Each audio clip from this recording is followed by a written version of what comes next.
Welcome to Evidence Based, a new Harbinger psychology podcast. I'm your host, Cassie Stossel. On today's episode, we're talking about panic with Dr. Charles Schaeffer, author of When Panic Happens. Charles is a licensed psychologist and adjunct clinical faculty member at New York University who has been teaching students and patients how to use the latest research to overcome panic, sleep, and anxiety disorders for over a decade. Schaeffer was previously research director and guest host for the Dr. Fritz Show on WWRL AM radio in New York, New York. His writing and expertise have been featured in Psychology Today, HuffPost, Vice News, and NBC News Health. He lives in Brooklyn, New York. Hi, Dr. Chuck. Thanks for joining me today. Hi, it's a pleasure. I thought we could get started by just talking about why do we panic and what does panic look like in the moment? Right. I mean, it's a great question. And a lot of folks that panic are wondering what's going on inside. So, panic is a glitch in your nervous system that happens when you get so overwhelmed that your brain goes into kind of like emergency or safety mode on a computer. Many people experience panic sensations like racing heart, intense feelings of dread, dying, churning stomach, nausea, shortness of breath. A lot of stuff I talk about in the book. And have no clue they're dealing with panic because they've been taught culturally to either suppress it or ignore painful or uncomfortable sensations. And so, yeah, panic is pretty mysterious to a lot of folks. So, I want to ask about what is the vagus nerve and what role does it play in panic? Sure. The vagus nerve is this nerve that runs sort of from the back of your head all the way down through your body, basically hitting every single organ on the way down. It connects to all of your unconscious experience. 80% of what you experience consciously and unconsciously flows back and forth on this like kind of giant highway of a nerve called the vagus nerve inside your body. And when you have panic, that's where it's happening. Panic happens, it's sort of like and this is from the book, it's like adrenaline and cortisol fly down that highway like a blue shell in Mario Kart. Have you played Mario Kart I before? have, yeah. So what do you remember about blue shells? What happens with blue shells in Mario Kart? No matter where you're driving, what's going to happen if you're in the start of the race? Yeah, you tilt, Yep, you're gonna blow up. It's blow gonna up, yeah. explode. Something's gonna happen that's gonna disrupt what you're doing. And that's basically what adrenaline and cortisol rushing down your vagus nerve does. It creates a massive car accident, like a blue shell touching down. No matter what you're doing, no matter what's going on, it's gonna hit you. It's gonna inflame parts of the vagus nerve, as I said, around parts of your organs. So things like your lungs and your heart and your stomach are gonna create all these really unpleasant sensations that are happening because of inflammation. Yeah. So I'm newer to polyvagal theory and learning about it. And in your book, you compare the polyvagal system to the Triforce in The Legend of Zelda. Can you talk more about that? You want me to talk more about The Legend of Zelda? I will. This might be the rest of the podcast. So, like many of my peers, I lost probably a good quarter, maybe half a year of my childhood in Legend of Zelda games like Ocarina of Time. When I started teaching neuroscience at NYU, I leaned like I typically do on what I know and to keep it simple, which is the other rule I was taught to do. I started using this as an analogy for polyvagal theory because there's these three interlocking systems in your brain that operate together on an unconscious level to keep you in harmony with your environment. And that sounded way too much like what the Triforce does and what it represents in Zelda for me not to use that. So I couldn't help but think of those three interlocking triangles. And that's still what I think of when I imagine the different components inside your brain. They are not triangles, by the way. It's just what they look like in my analogy. And it seemed to help a lot of other people who I've taught and worked with to understand pretty complex neuroscience like a pro. It takes work to keep those pieces together, just like it took work to build the full Triforce and get through the Temple of Mhm. Time. But if you're able to do that, and what this book is designed to do is teach people to do that, even if you took no classes in college on science whatsoever, you'll be able to do it based upon this information. And what are those three interlocking pieces you're talking about? Sure. So there's three pieces that interlock that basically create a lot of your unconscious experience. There's one piece that's very much sedative. It helps you fall asleep.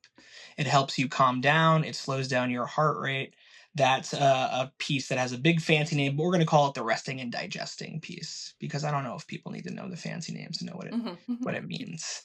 There's a second piece that basically wakes you up and alerts you. This is the piece a lot of people know. Have you ever heard of fight or flight before? Very familiar. So that's called the sympathetic nervous system piece. You're very familiar. Anybody that's ever had anxiety or panic, right? Very familiar with that piece. And that piece basically does the opposite. It wakes you up.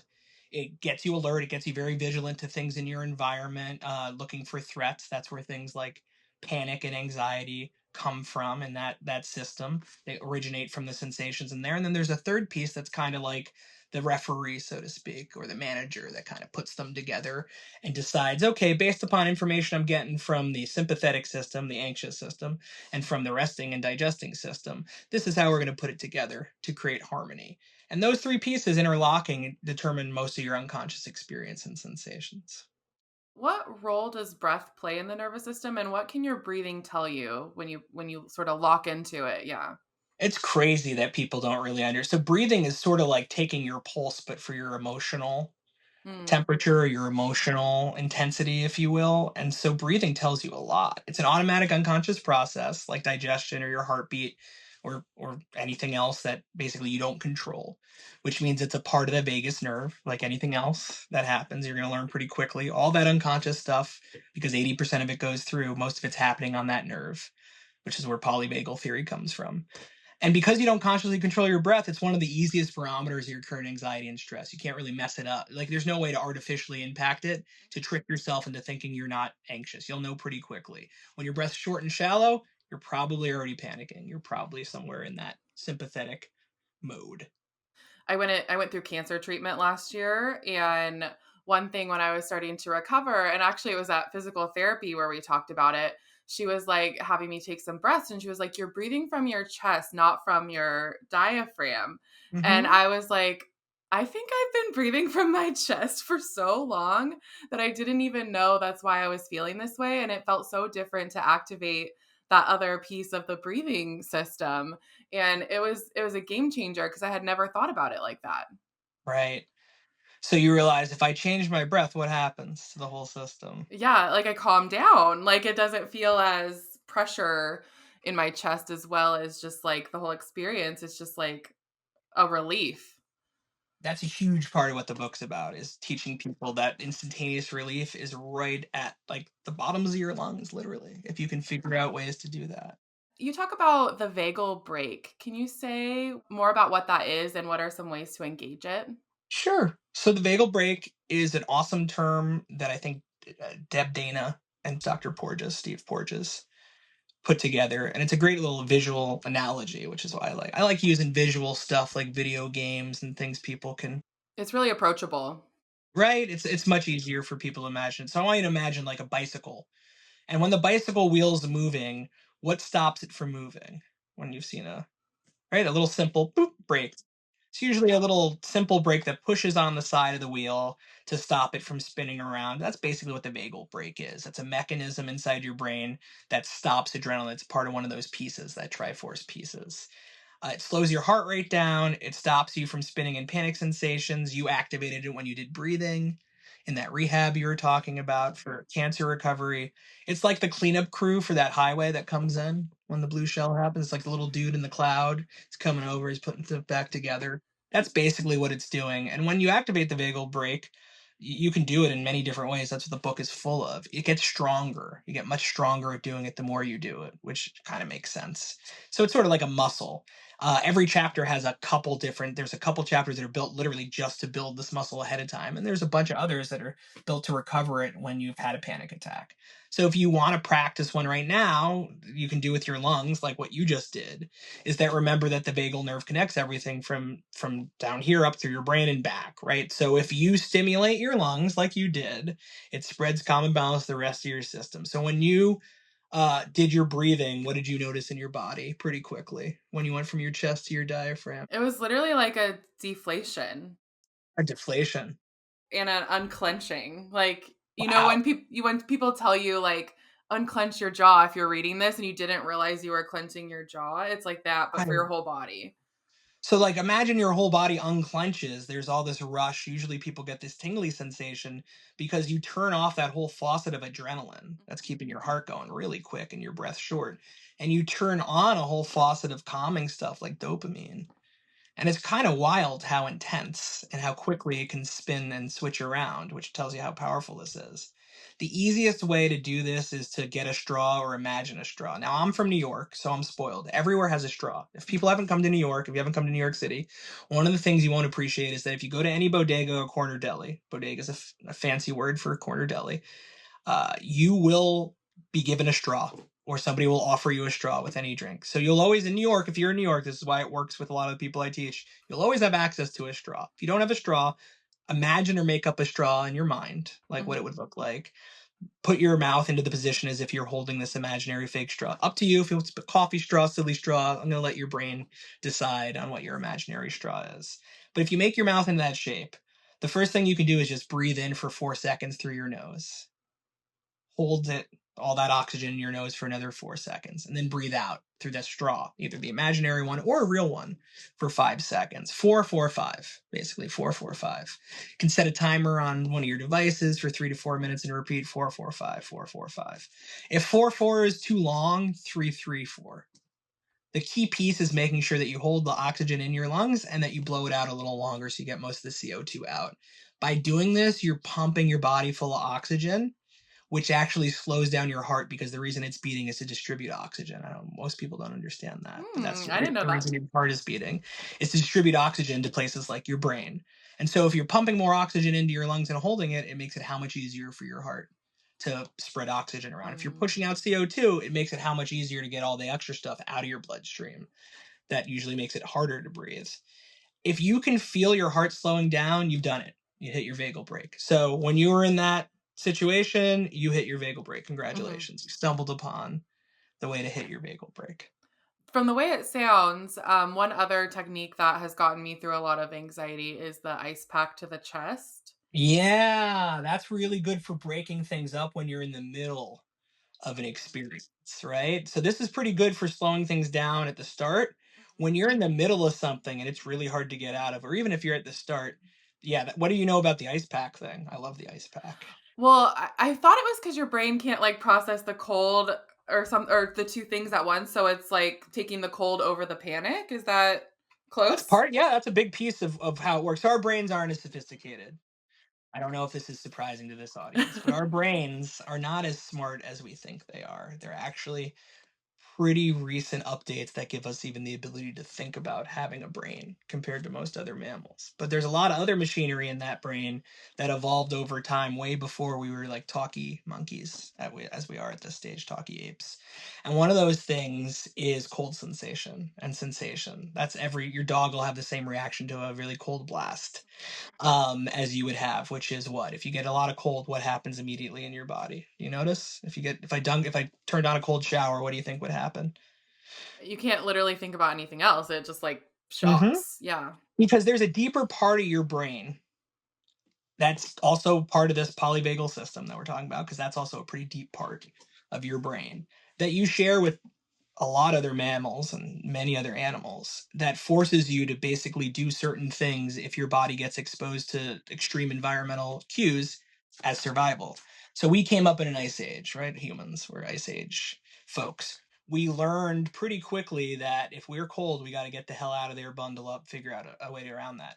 That is a much more acute and necessary process than thinking about what your boss will think about your speech.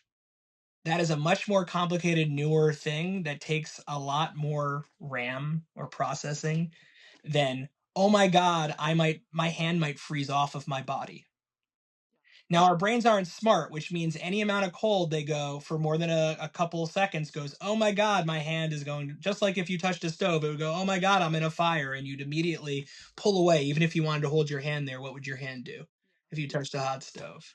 So the same thing happens here. It's a pretty automatic part of your system. And what's cool about ice is that it does this thing called bilateral stimulation, another fancy word. You can look it up, but it's a fancy way of saying tricking your brain into slowing everything down.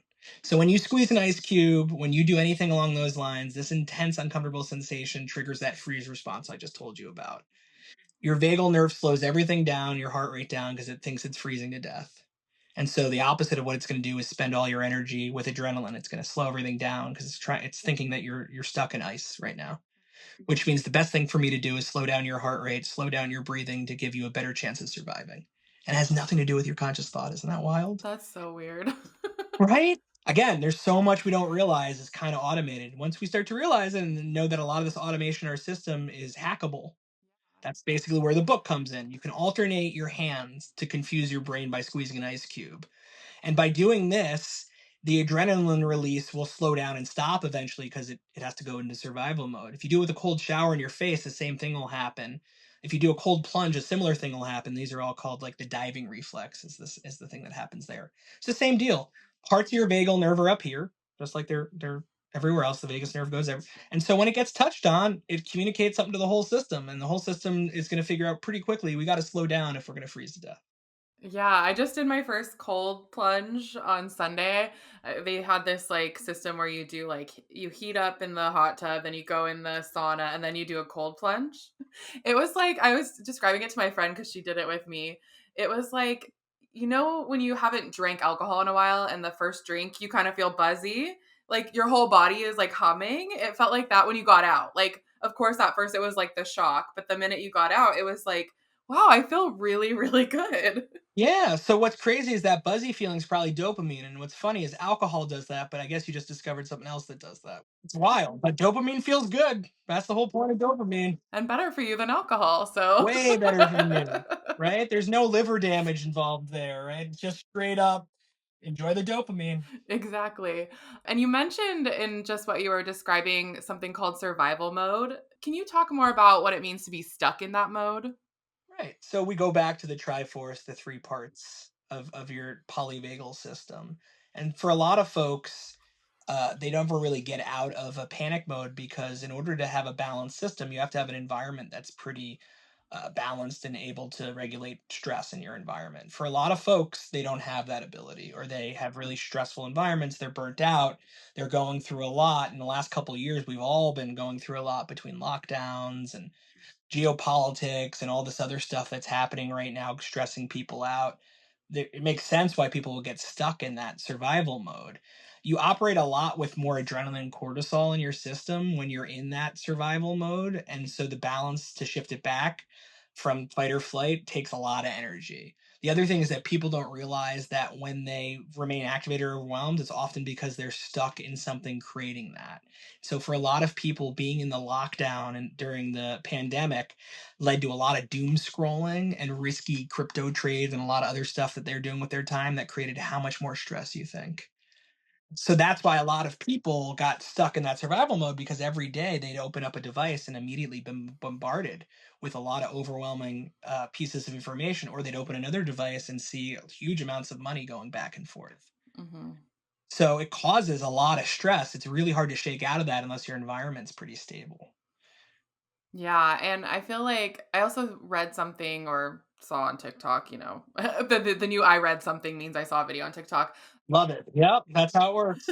When you're coming out of survival mode, I feel like when my husband and I found out I was in remission, not only did we both unclench, but we were exhausted. Like we slept so much that it was like a little worrisome, but it felt like we finally let ourselves rest. Is that something people can expect when they get out of that constant survival mode? Well, it sounds like you stopped being as vigilant, right? When that happened, and that makes sense. But yes, I would say it's amazing when something as clear as that can happen. Like, oh my God, the cancer treatment was successful. That's fantastic. It's in remission, which, by the way, that's awesome. Of course, it would Thank be you. Yeah. hugely relieving.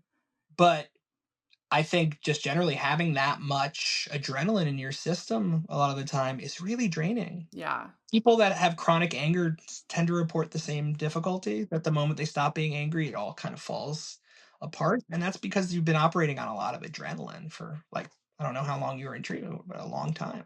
So it makes sense that everything would kind of wash away, and that you'd need a lot of sleep to recover and repair and heal, because that's the amount of time that you've been spending being vigilant and trying to get through a treatment, a really intense treatment, probably. We'll be right back after this short break. I'm Dr. Lindsay Gibson, author of Adult Children of Emotionally Immature Parents. Growing up with emotionally immature parents can affect their adult children in several ways. Most of all, it affects the child's ability to trust themselves as adults and to see themselves as people of value who have healthy entitlements to respect and their own individuality. So join me on this adventure of self-discovery. For more details, go to adultchildrencourse.com. New Harbinger online courses, self-help for everyone. In your book, you talk about rumination, which feels like it goes along with survival mode. What is the underlying neurological function that causes this? So it's you have a lot of great questions. Thank you. Yeah, rumination is really common in survival mode. Rumination happens when you get so scared and overwhelmed that your nervous system goes into DEFCON 3, starts treating all possible disappointments and worries as dangerous or life threatening. Your brain tries to solve this by coming up with worst case scenarios as a kind of inoculation. But what did I tell you about how sophisticated our brains are? Not. Not, right? So the problem is that your brain isn't sophisticated enough to know that the worst case scenarios aren't actually happening right now. So it runs you through all these scenarios as a sort of inoculation without realizing it's not inoculating you. You're just getting more overwhelmed and triggered. And you get stuck in this loop because there's a convincing part that if I can just think my way through it, I'll be able to solve it. That's a cultural thing. That's a Western cultural thing. You can blame Descartes for that. The I think, therefore I am guy made it very important for people to pay attention to their thoughts. And so by doing so, people pay way too much attention to their thoughts, especially when they're overwhelmed. In doing that, they get stuck in these rumination loops without realizing they're basically just exposing themselves to really scary shit. Imagining how you're going to die is not going to make you less scared about dying. Yeah. Yeah, it's just going to ruin the current time. It's going to make the current experience feel like, oh, I'm dying. Because again, your brain really doesn't know. If it thinks you holding ice is you freezing, how the hell do you think it's going to make sense of you walking through your own death without thinking you're about to die? Yeah. Again, there's just a lot of glitches that we've tried to rationalize our way around that just don't work that way.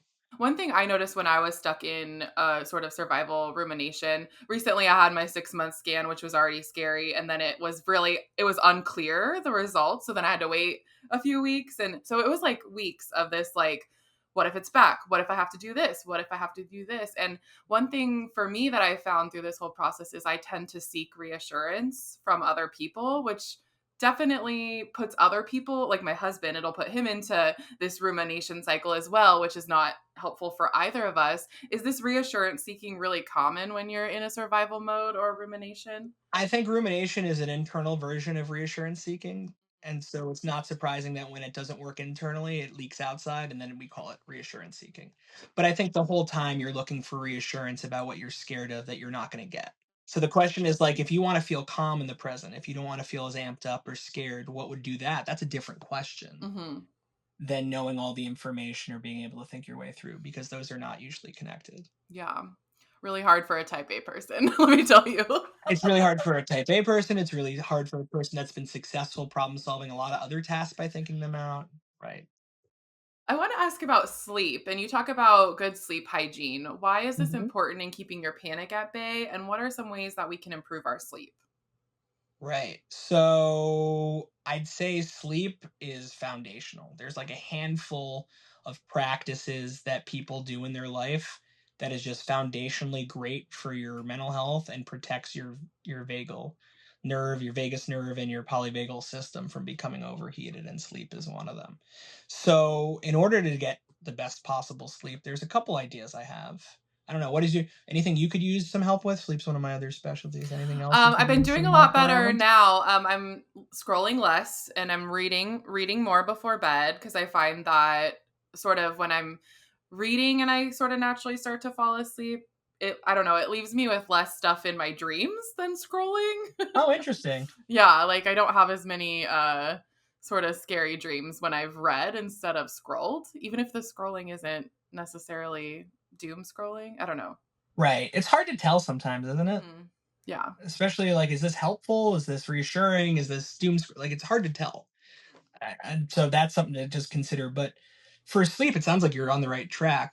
The best way to get consistent sleep is just waking up at the same time daily, even on weekends. It creates high quality sleep. Going to bed and waking up at the same times over and over and over again makes it much easier for your system to continue doing it. Because again, sleep is also an unconscious process. It's another one that runs down your polyvagal system and goes down the vagus nerve in order for you to feel sleepy. So it sounds simple, it's not easy. It's a lot of things. Sounds simple, not easy. The best way you can get high quality sleep is by cutting off screens like you're doing.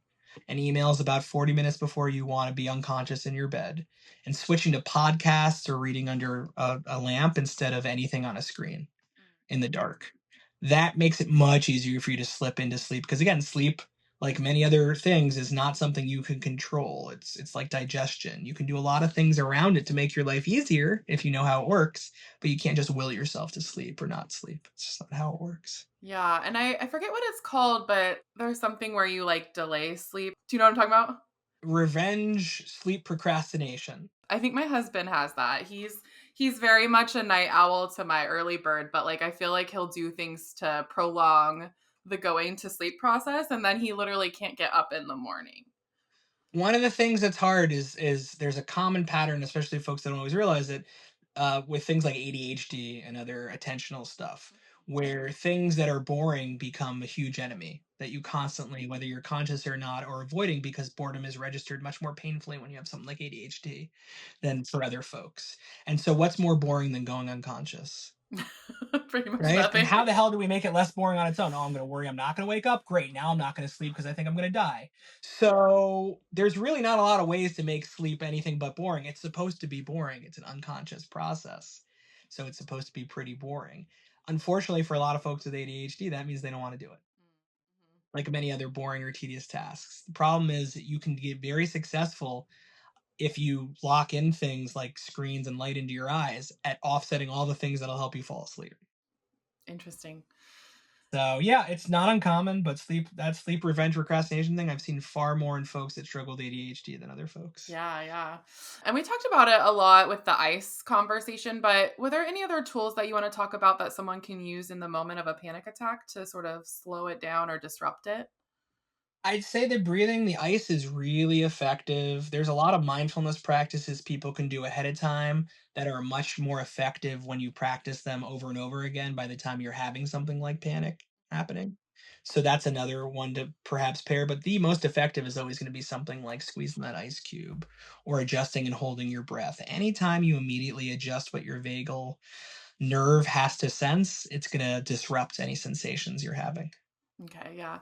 And one thing I loved in your book too, and this one felt like you were talking to me personally because we've been doing it without realizing what we were doing, is you talk about crosswords and Rubik's Cubes.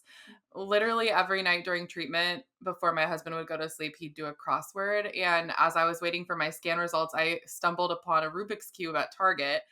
Wow, I didn't even know you still sell those. Yeah, they're at Target, so are Magic 8 balls, but I got this Rubik's Cube and I was like, I just wanted something to do with my hands that wasn't scrolling. And Uh-huh. I haven't solved it or anything, but the act of holding it and, turning it has really helped me. So I wanted to talk about that on here because I want to know what sort of function is happening when I'm engaging in these activities and how it has been helping me. So there's a thing in psychology that anybody that's a psychologist that took a basic assessment, which is every psychologist will know about, called visual spatial processing. It's one of the components on a WACE exam. Now, why that's important is because visual spatial processing, like rotating objects in 3D space, is another innately evolutionarily helpful tool that came long before talkiness and speech, which is what we're known for as far as like our thing, humans, right, compared to other animals. So, because this is just generally how it works, anything that's lower on the chain that got installed earlier in your software than language evolutionarily will always beat out and trump the newer stuff 9 times out of 10. So, if you engage it, it will force out things like talking to yourself, which is what rumination is, or coming up with fantasy images and stories, which is also what rumination can look like, or anything that can be really anxious. The way to offset it is by engaging a part of your brain in a whole different region. So a lot of the stuff we're talking about happens down here, but things like rotation and objects happen in a different part of your brain, a part called the occipital lobe. It's where a lot of visual stuff happens with your eyes. When your eyes have to interact with other parts of your brains and your hands, it takes a lot of your processing. It requires a lot of it. So just like an app that would crash or would stall out if you had too many tabs, that's what happens to things like panic sensations and rumination if you engage in visual spatial exercises or games. Tasks like Tetris, like Candy Crush, like Rubik's Cubes. There's a whole line of research coming out right now for PTSD treatment and panic treatment just using that. So I'm not surprised it was helpful for you. Yeah, and I've seen a lot more people, talking about like fidget toys and we had this fidget spinners a while back, but there's so many. I like briefly looked into some TikToks about fidgets and I was like, that has come so far. There's so many things. Yeah. The key piece is if it can draw your attention and force you to rotate something in space consciously. Fidget spinners could work if you can really pay attention to it and it draws your attention. It's not as useful as something like a Rubik's Cube that really requires how much of your attention to figure it out or solve it. So, Yeah, and you kind of touched on this earlier, but a lot of the examples I noticed in your book are revolving around the pandemic. In your practice, did you notice a huge increase in people coming in with panic sensations oh and my God. it seems Yeah. like another like epidemic post-pandemic. Yeah. The panic pandemic, I think, is far underreported from where it is in the anxiety pandemic because the pandemic and the lockdowns changed a lot of people, often making them much more anxious and overwhelmed because of the doom scrolling I'm talking about with cross media platforms. I mean, they were looking at a count for how many months about how many people were dying every day. Like, it's really hard. That's what you would find if you just turned on a random channel. You saw mass unemployment, you saw huge amounts of social isolation and dislocation, families getting torn apart based upon vaccination stuff. There was a lot coming up that created a lot of panic and anxiety. And so it was kind of inevitable in that environment that people get stuck in panic mode, right? Big increase since then. Yeah, we all need your book. Hopefully, I mean, I hope that the goal of the book is to make it accessible to a lot more people so they have something pretty quickly to use as a field guide to like shut down panic when it's happening. Yeah, exactly. And I will say one thing too in your book that has become one of my favorites. I didn't realize I was doing it as well, but I learned a term for it, a few months back. But opposite action is one of my absolute favorites. And I was doing it so long before I knew what it was. But can you talk about why that's effective? So I love opposite action because it makes us all feel a little bit like Neo in the Matrix. It's like all of a sudden you're able to see not just your experience, but all the different little dimensions. Because all of a sudden you can turn your mind and become mentally flexible in a way that allows you to see things you couldn't see before. You can literally like bend experience like you're bending spoons instead of just taking reality in helplessly and reactively, which is what happens to all of us initially. Sort of like stopping all these panic sensation bullets midair, like Neo did and watching them fall to the ground, it's pretty powerful. So every time you're able to do an opposite action of what panic or anxiety pulls you to do, which is usually hide or numb or ruminate, right? Those are what you're getting pulled to do. Every time you can do the opposite of that to turn your mind, to like lean into it, to use one of the skills in the book, you become stronger. And again, you create calm much more readily in your life because your vagal brake gets stronger too. Even a couple times a week, when you think of that over a year of practice, that's a lot of practice. Yeah, and my silly version of it, during this scare was I was worried I was going to have to lose my hair again. I was panicking about that. I was like, I don't want to do that. So I like went and bought myself some hair clips and I was like, okay, I'm leaning into this. I'm keeping my hair and like that simple action was so beneficial to my mood and like it stopped me from worrying about if I'm going to lose my hair again. That's so great. So all it took was you moving through. Yep. Yeah. Yeah. So I appreciate that piece because that has become just so powerful for Oh me my God. I personally. feel so grateful that that's something I wrote is that useful to you, considering the shit you went through. That's really awesome.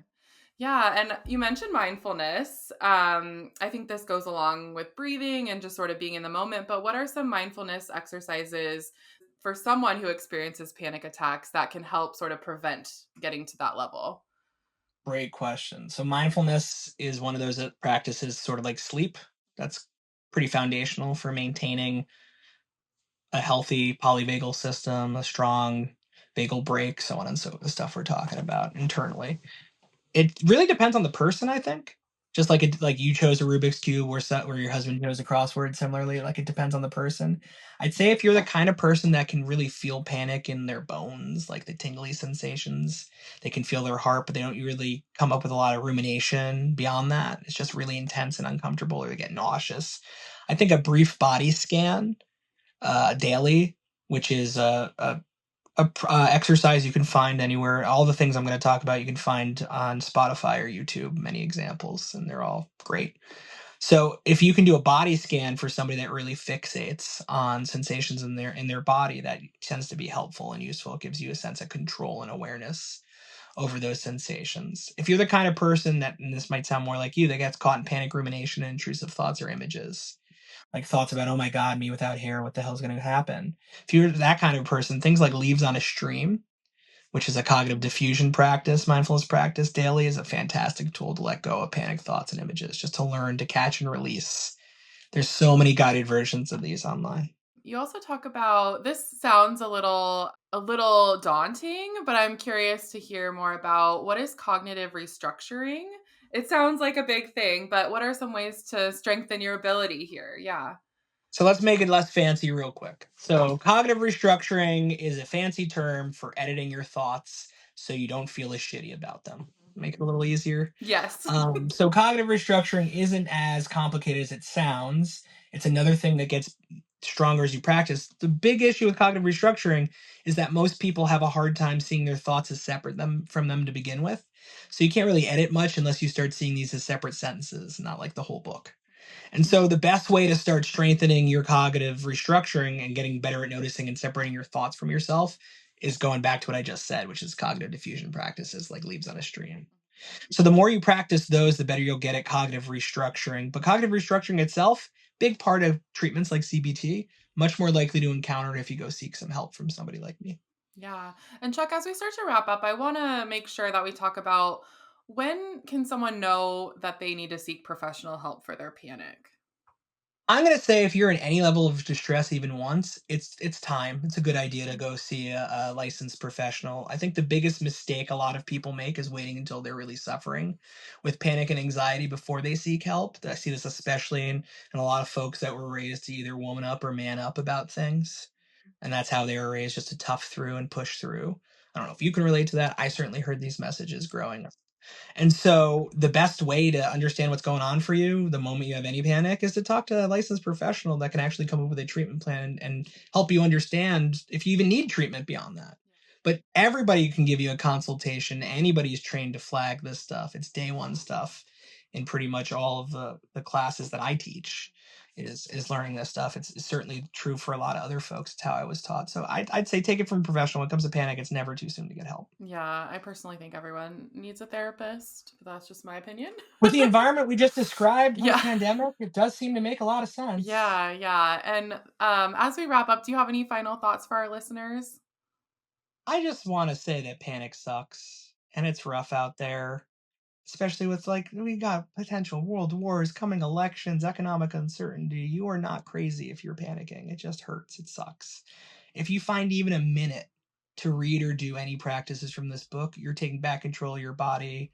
You're empowering yourself. You're keeping your peace. You're protecting your peace in a really scary environment. If that was me, I would feel proud. Even if I've never met you, I am definitely proud of you if that's what you're doing in the face of this stuff. Yeah, thank you so much. Thanks for this conversation and for your book. Like I said, it really helped me personally, and it came to it at a really great time. So I really appreciate your expertise, and for thanks for coming here. Oh, of course. Thanks for having me, and I really appreciate it's out there. I just more people get access to material that they can understand, that better it can be for everybody.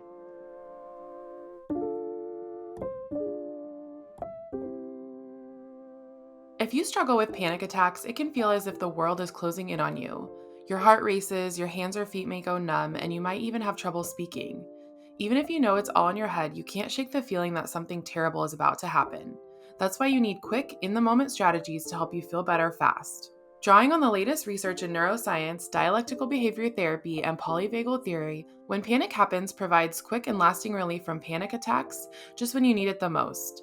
With this accessible guide, you'll learn proven effective emotion regulation skills and body-based practices to rewire your nervous system for calm, stop panic attacks in the moment, and even prevent them from happening again. The tools in this valuable little book will have you covered before, during, and after panic sets in. You'll discover essential coping skills to quickly decrease the intensity of your symptoms, soothe your system, and reboot your brain to its optimal state. If you're ready to stop panic in its tracks, pick up this book and get started today. Visit our website at www.newharbinger.com and use coupon code podcast25 to receive 25% off your entire order. New Harbinger Publications is an independent, employee-owned publisher of books on psychology, health, spirituality, and personal growth. For over 50 years, our evidence-based self-help books and pioneering workbooks have helped readers make positive changes to improve mental health and well-being. Founded by psychologists Matthew McKay and Patrick Fanning, New Harbinger is proud to be an employee-owned company.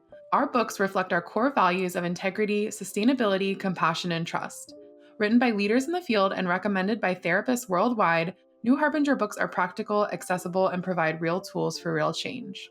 Join the New Harbinger Clinicians Club, a free membership club exclusively for mental health professionals. Sign up today and you'll receive a special welcome gift, 35% off all professional books, free client resources, free ebooks throughout the year, access to private sales, a subscription to our Quick Tips for Therapists email program, and more. Visit newharbinger.com/clinicians-club for more information. Do you have an idea for another episode? Do you want to send us a message? Our email address is podcast@newharbinger.com. We'd love to hear from you. This podcast was edited by Jesse Fankushen. If you enjoyed today's episode, we'd love if you rated, reviewed, and subscribed to the show, and we hope that you might share it with anyone who could benefit from the content. This podcast is not a substitute for counseling with a licensed provider.